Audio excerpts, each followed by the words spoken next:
Let's build a character that has chainsaws coming out of every part imaginable because we want to build Chainsawman in Dungeons & Dragons 5th edition, bringing it from level 1 to level 20. The protagonist of Chainsawman has a goal of getting a girl, but at the same time they've also been merged with their pet/companion Chainsaw Devil, so let's go ahead and dive into the build. First things first, we gotta pick a race, and you start as a human, but then kind of become part devil, so you could go with something like a tiefling, but I want that feat right at first level, so we're gonna grab human variant. And we'll just say that the variant part is the fact that you're merged with a chainsaw devil. This gives us a skill right at first level, so we're gonna grab athletics, and then we get to pick one feat. Like I mentioned, you have chainsaws coming out of pretty much everywhere, so we need to make sure we utilize having multiple weapons, and we're gonna pick up the feat Dual Wielder. This makes it so when you're dual wielding weapons, you get a +1 bonus to your armor class.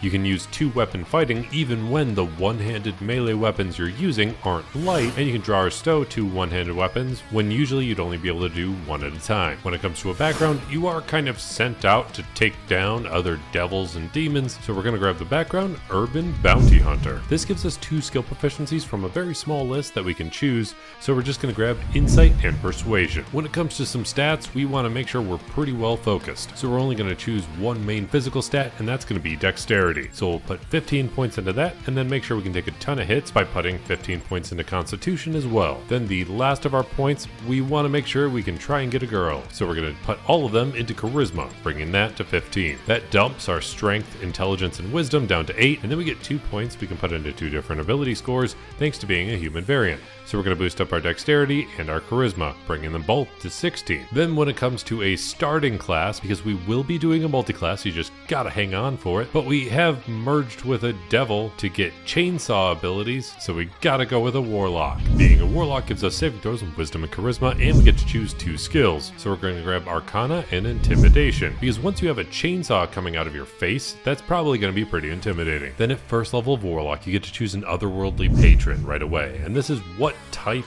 of Warlock you're gonna be. And considering you're merged with a Chainsaw Devil, of course we're going to choose a Hexblade. Becoming a Hexblade adds a bunch of spells to your spell list, but we'll save all the spells for later, and it gives you the feature Hexblade's Curse. Oftentimes in the anime, you're targeting one big bad devil, and Hexblade's Curse works perfectly for that. You get to pick one target within 30 feet of you. The target is cursed for 1 minute, and that curse makes it so you gain bonus to damage rolls against the cursed target. That damage is equal to your proficiency bonus, which makes this great for multi-classing. Any attack rolls you make against the cursed target automatically critically hit on a 19 or a 20 instead of just a 20 on that d20 dice. And if you take out that cursed target, you regain hit points equal to your Warlock level plus your Charisma modifier. But the more notable feature that you get from being a Hexblade is Hex Warrior. It grants you proficiency with medium armor, shields, and martial weapons. Additionally, whenever you finish a long rest, you can touch one weapon that you are proficient with and that lacks the two-handed property. When you attack with that weapon, you can use your Charisma modifier instead of any other ability if you choose, and that'll apply to both the attack and damage rolls. So now we can choose one weapon and immediately use our Charisma for it, so that means that we only have to really worry about one ability score, which is going to be really helpful. We haven't sorted out that dual wielding part yet, but we'll get there. In the meantime, we need to pick a one-handed weapon that's going to be as close to a chainsaw as possible, and I feel like that's just going to be a weapon that deals slashing damage. And the highest damage dice weapon that happens to deal slashing damage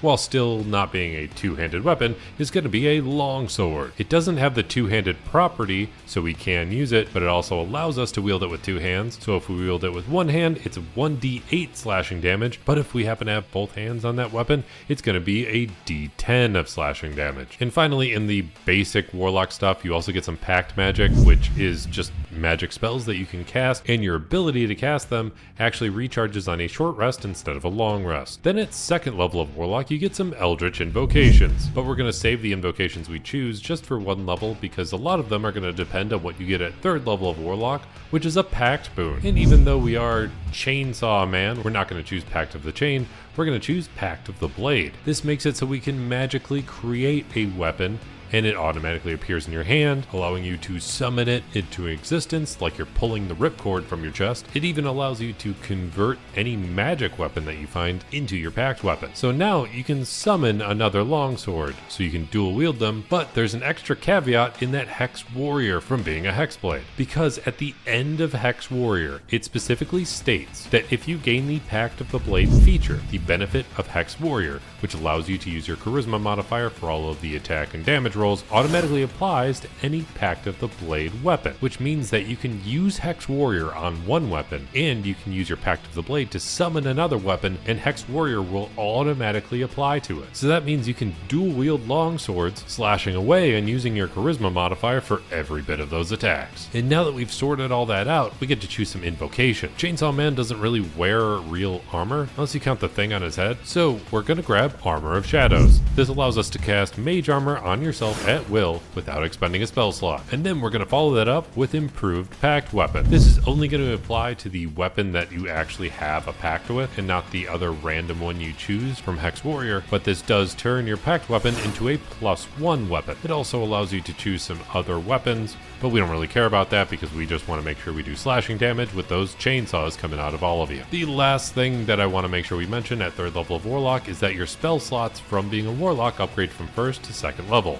Then at 4th level of Warlock, you get an ability score improvement. So let's just go ahead and boost up our charisma by 2 points because that's going to help everything. Then at 5th level of Warlock, you get to choose one more invocation. But what we're going to do is actually swap out one invocation, because you can do that every time you level up in Warlock, and we're going to take another invocation on top of it. So the one we're going to take right away is going to be Thirsting Blade. This allows us to attack twice with our Pact weapon instead of just once whenever you take the attack action on your turn. Then the Eldritch invocation that we're going to swap out is Improved Pact weapon, because a +1 isn't going to help us that much, and our Pact of the Blade already makes our Pact weapon magical, so we're going to trade that for Eldritch Smite. It required us to be 5th level to take Eldritch Smite, so that's the only reason I waited for it. It makes it so once per turn when you hit a creature with your Pact weapon, you can expend a Warlock spell slot, and you deal an extra 1d8 of force damage to the target, plus another 1d8 per level of the spell slot, while also knocking the target prone if it's huge or smaller. And that's going to be a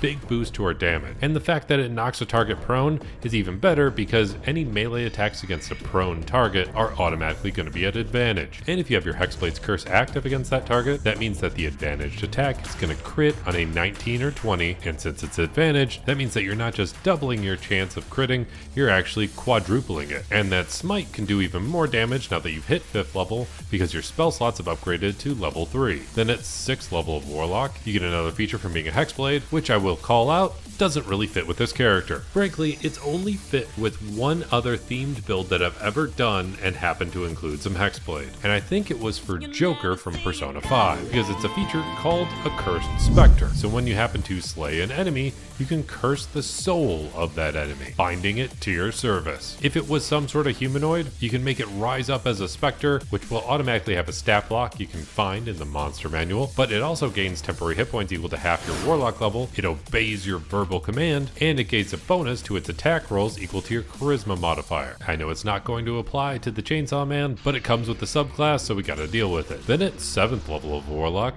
our spell slots upgrade from 3rd level to 4th level, and we get to choose one more invocation. So we can go ahead and retake that improved Pact weapon because we have the extra invocation to work with now. And then at 8th level of Warlock, we get another ability score improvement. So we're just going to go ahead and max out our charisma because that helps everything. Now that we've maxed out our charisma, it's time to do a multiclass. But don't worry, we're going to come back to Warlock a little later because there's a few changes we're going to have to make. But for now, we need to focus on the fact that Chainsaw Man is really desperate, at least when it comes to the girl department. So let's help that out a bit by multiclassing into Bard. When you multiclass into Bard, you get to choose one more skill. So we're just going to go ahead and grab Perception because that helps pretty much any build. Bards get additional spellcasting, which doesn't stack with your Warlock spellcasting, but that's okay. And they also get Bardic Inspiration, so you can inspire creatures other than yourself with a Bardic Inspiration die, giving them a d6 that they can roll, and they can add it to one ability check, attack roll, or saving throw. And you can use this feature a number of times equal to your Charisma modifier. Then once you hit 2nd level of Bard, you get Jack of all trades, so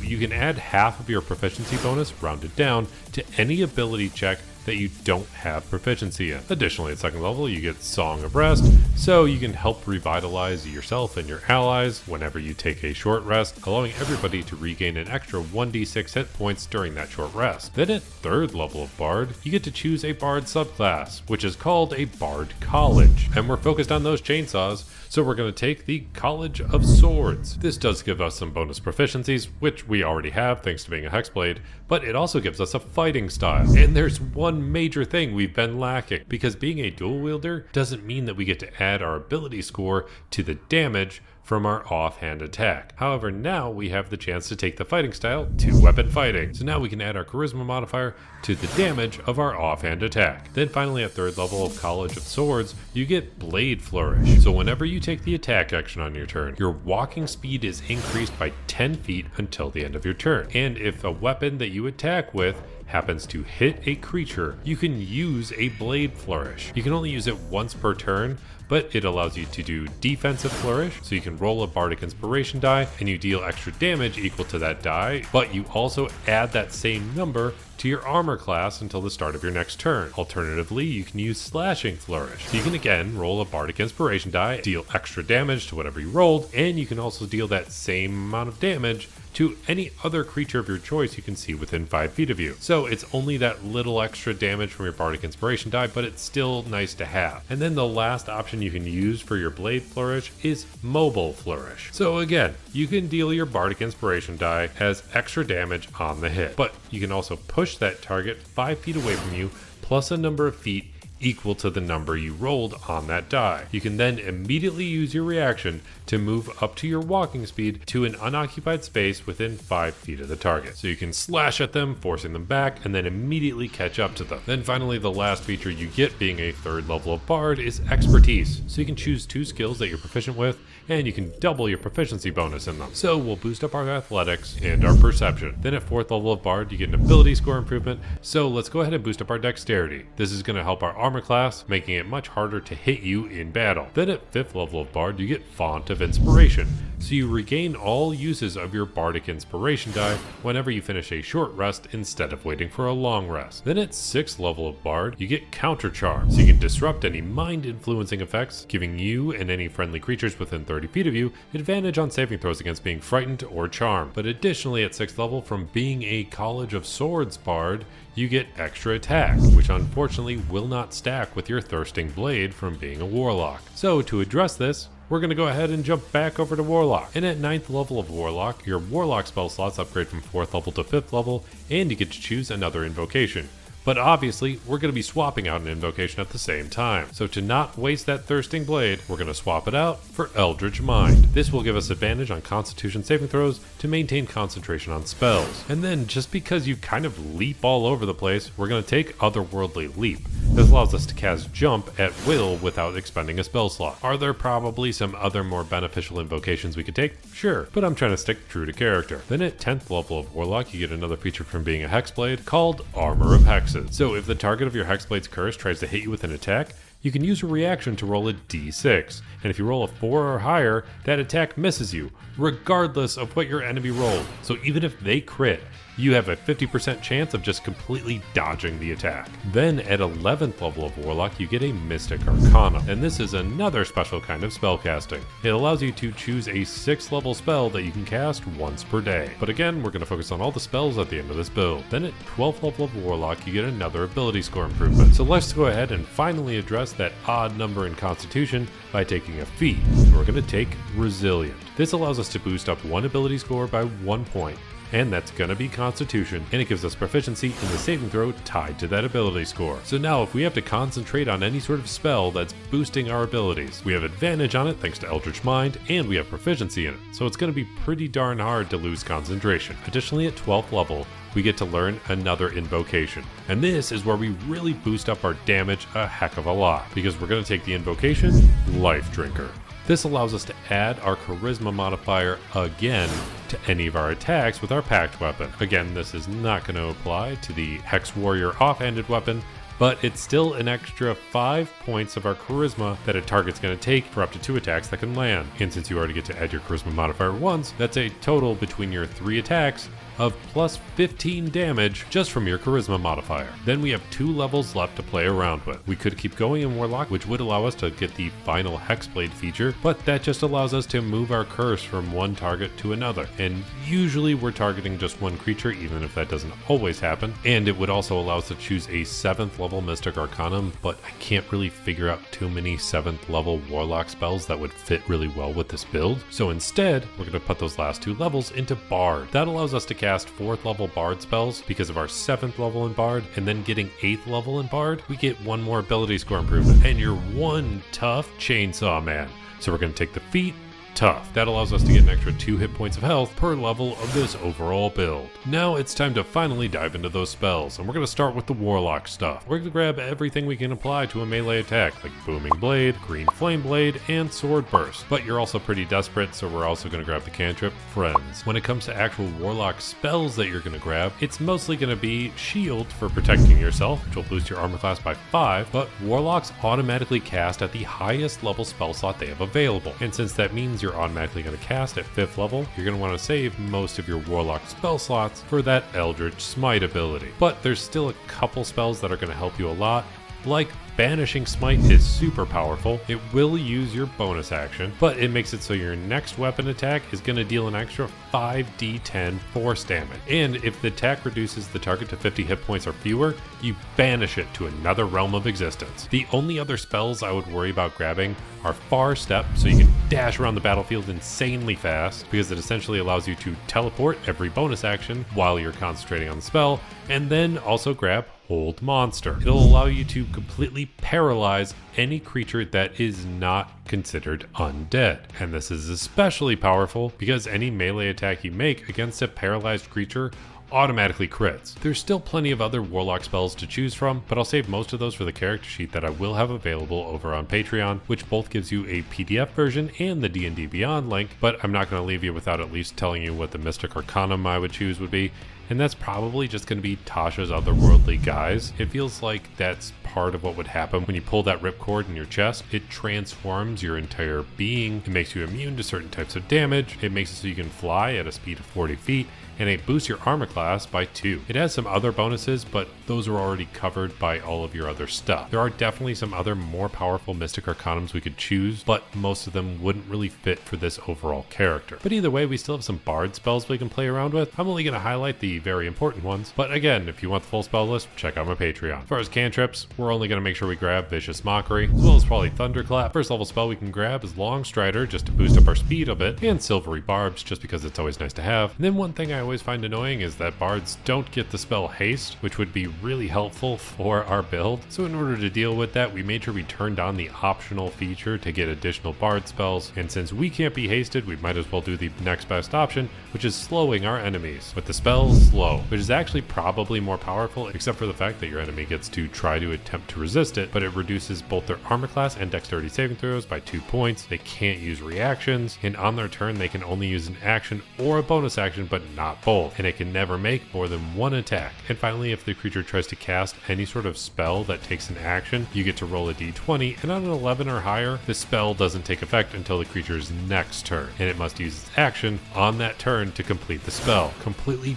decimating the action economy. And I know that's only highlighting a couple spells from Bard, but I think those will be pretty helpful. This build was chosen thanks to a quick vote over on my Discord, which you can find a link for down below. But if you want the character sheet, which will include every single spell, the PDF version and the D&D Beyond version, all that stuff, feel free to check out my Patreon link down below. Just like all of these incredible people, I really appreciate them, especially CGC 2014, Halfstorm, Vidad Ametspahik, Godzilla Khan, Elisa Martinez, Anthony McDonald, Panda Milkshake, Alistar Nix, Ted Z, Andrew Nobles, Karkat Kitsune Z13, Viral Naravar, Daniel Galvin, and the Dino 21. Then going above and beyond that are the Dungeon Master level patrons that I play D&D with. And that's Shane Gilroy, Conman ZX, Cyberciety, Talon Starkey, Demiurge, Braden Aldridge, Eric Wade, Salvador, Devin Happy, and Kilo Kilo. Then going above and beyond anything I ever imagined is my God tier level patron, GameSteak. So a very special thank you to him because he helps me a heck of a lot. And if you made it all the way to the end of this video,